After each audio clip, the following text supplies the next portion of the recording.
For the past 5 years, I've been investigating this question of where good ideas come from. It's the kind of problem I think all of us are intrinsically interested in. We want to be more creative, we want to come up with better ideas, we want our organizations to be more innovative.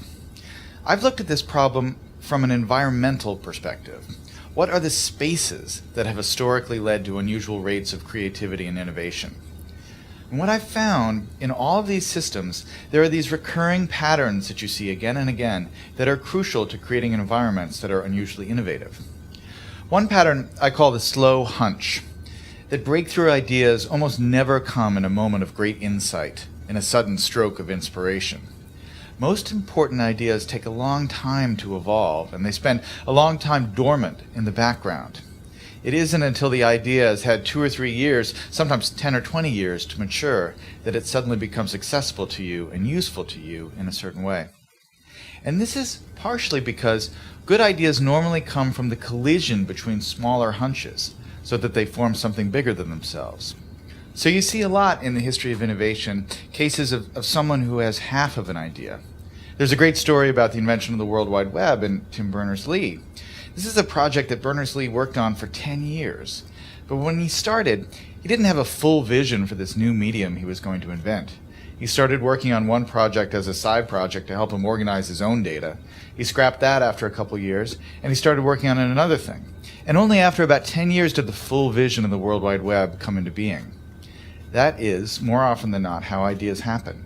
They need time to incubate, and they spend a lot of time in this partial hunch form. The other thing that's important when you think about ideas this way is that when ideas take form in this hunch state, they need to collide with other hunches. Oftentimes, the thing that turns a hunch into a real breakthrough is another hunch that's lurking in somebody else's mind. And you have to figure out a way to create systems that allow those hunches to come together and turn into something bigger than the sum of their parts.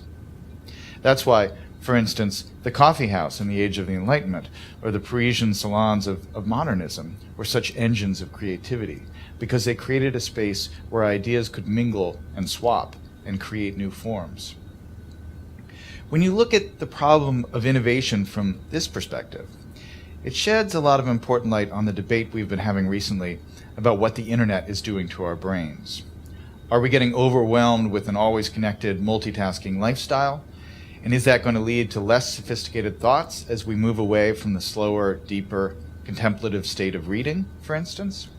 Obviously, I'm a big fan of reading, but I think it's important to remember that the great driver of scientific innovation and technological innovation has been the historic increase in connectivity, in our ability to reach out and exchange ideas with other people, and to borrow other people's hunches and combine them with our hunches and turn them into something new.